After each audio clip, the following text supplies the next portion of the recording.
I really think I had so many. I wanted to be a biologist. I was going to be a teacher. I wanted to run my own business. I wanted everything. I wanted it all. Since I was very, very, very young, I would tell my parents that I was going to go here and there, and they just kind of entertained me and let me dream. You know, I always had a constant of music in my life. Since I was little, I was in choir at church. I was in choir in school and choir again in church as a young adult. And I just continued performing. So music was my constant. And I think I always did have that dream to perform.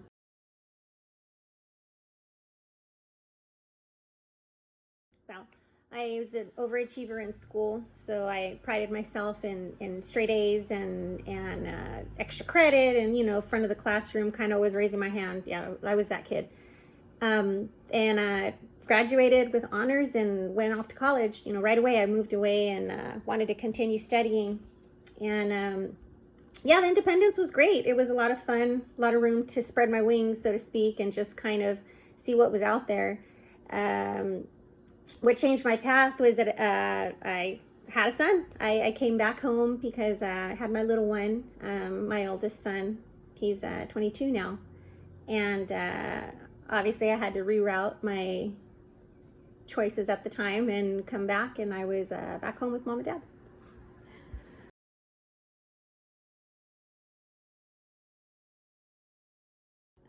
Yeah, I guess initially it was a struggle. I was a young mother, young single mother. And since I had to put college on hold for a little bit, I was working, found a couple jobs. So I was, trying to take care of me, take care of him. I was at home, so I did have my family support. But really quickly, I wanted my own. I figured, if I had a boy, I needed to take care of him. And so I did it. And I worked a lot of jobs, anything, to have our own little raggedy apartment. But it was ours, it was ours. And it motivated me because I wanted to give him everything that I could possibly give him. It wasn't a disappointment. It wasn't a bad thing. It was actually, a blessing. I had my little guy, and he pushed me. He pushed me to do even more than I already wanted to do before he was there.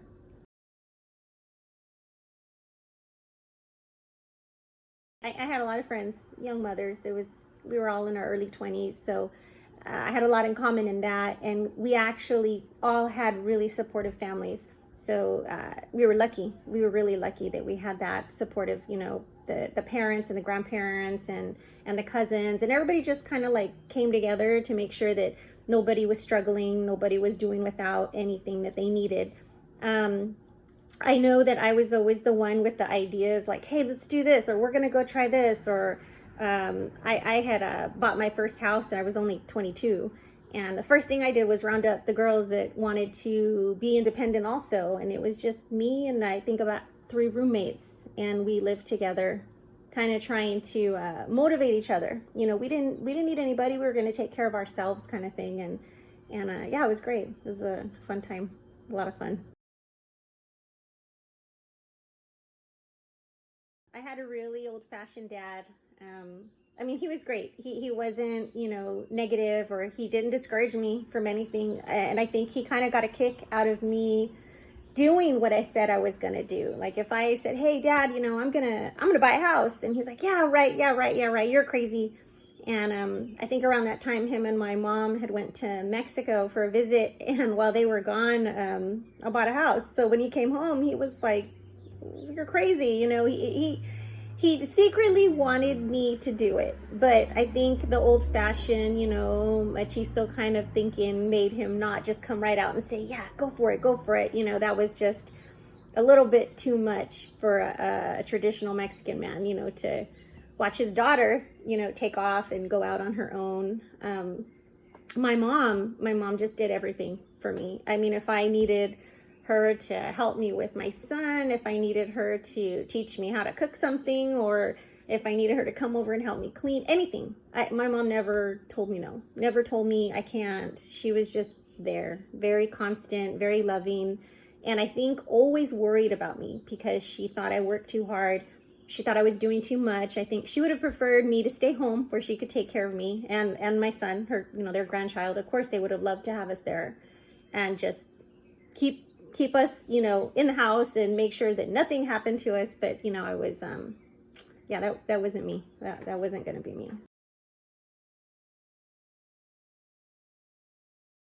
I was lucky enough to land a job with the local school district. I was really young. I think that was in 98. And so I was working with a lot of people a lot older than me. So I was the kid, I was a kid in the office, in the clinic, in the little area where we were working. And so everybody kind of adopted me as like second moms. They were so, full of advice every day or concern, or, they got to know me and my son. And yes, they influenced me so much because these were, older women, with families already, grandkids, some of them, and many Latina women that I worked with. They just, they were so positive. They were like, you can do this, you're going to be okay. They always wanted to see me achieve, and they loved hearing whatever stories I had for them as I was progressing. First I was back with my parents, and then I moved to a small apartment, then a little bit bigger apartment, and then I bought a house. And they just loved hearing it, and they were always very positive and supportive, and just like, go for it. You're going to be okay. I wouldn't say hurt me. It just drove me more. But the scrutiny, that you get, people just have the stereotype, young Latina with a child, you're just kind of looked at a little differently. I remember in one of my first part-time jobs that I had a supervisor, and he was trying to teach me something to do with it. It was in like an auto parts store, and he was trying to teach me something to do with one of the machines. And I was a young girl. I didn't know a whole lot, but I was a quick learner too. But his comment, he said, you're not going to always be able to count on your looks. And I was like, whoa, like that was the first discriminatory thing that I got. And I thought, well, wow, like why do people think that? Why do people act that way? But those kind of, opinions or looks or comments, they drove me. They made me like, yeah, I'm going to prove everybody wrong. No, not at all. My mother came from Mexico very young. She lived with cousins here. I mean, she wanted, now in hindsight, I'm thinking, okay, I wanted out as soon as I could, and I was old enough to move out and be on my own, and so did my mom. And she moved to a different country, so I guess she outdid me. But she came over here and worked hard and had her job and was starting her life. She met my father, and that all goes on from there. But I mean, there's nothing about my background that tells me I can't.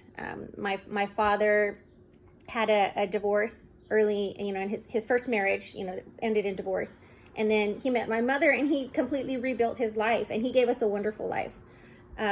Our community is about rebuilding. Both my parents have shown me that. There's so many family members that I have seen hit, the bottom, or have, maybe bad things happen in their life that they had to recover from. And we are about rebuilding, and this community is very adamant about doing it. Like, we're not going to be stopped if we need to achieve or we need to build. I mean, that's us. That's what our community is all about.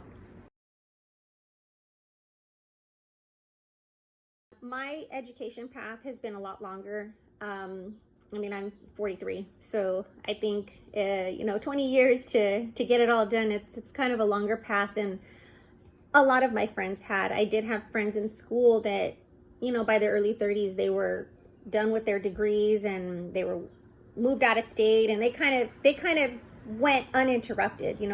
I had children to raise.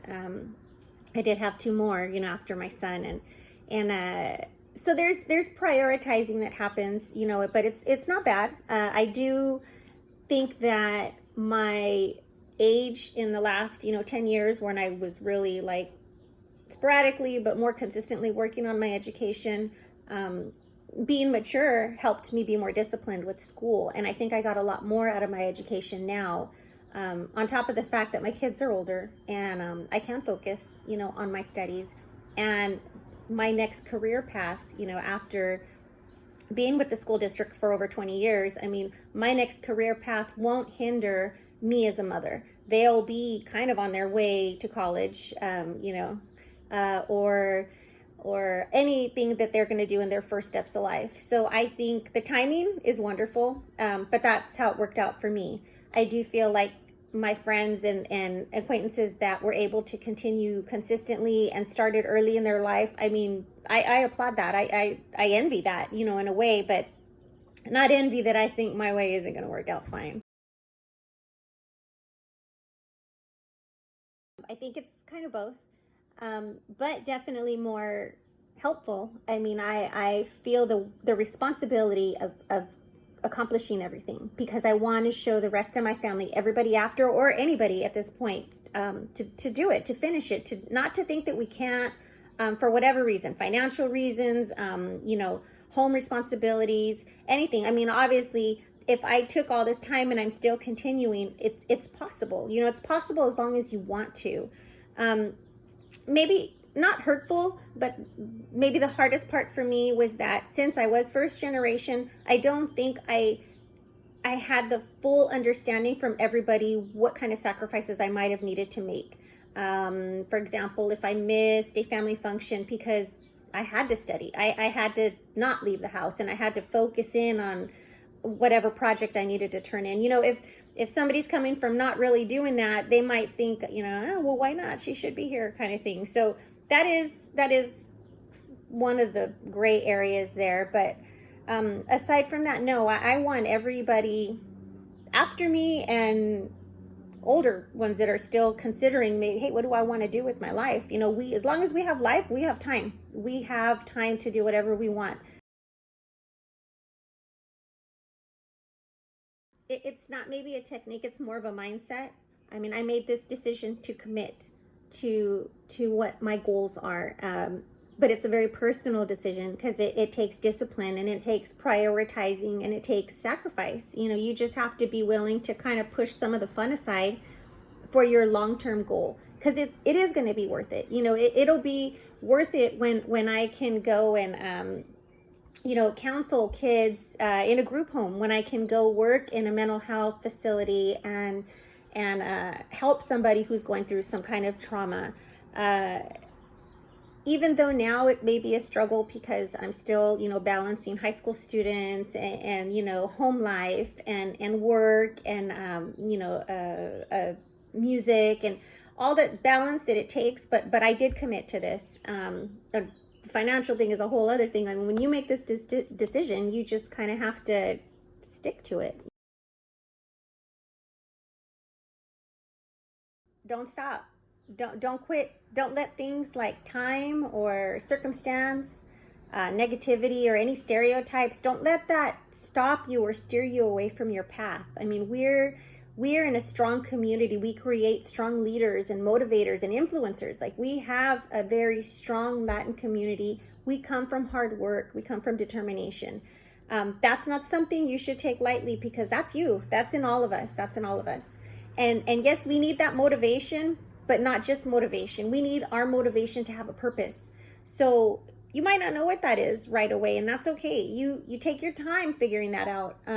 We have forever. We have our life to live and to achieve and to do things and accomplish anything that we want. So just, hey, in a nutshell, si se puede. Don't let anybody tell you different. Let me tell you about a boy I know. He's my baby and he lives next door.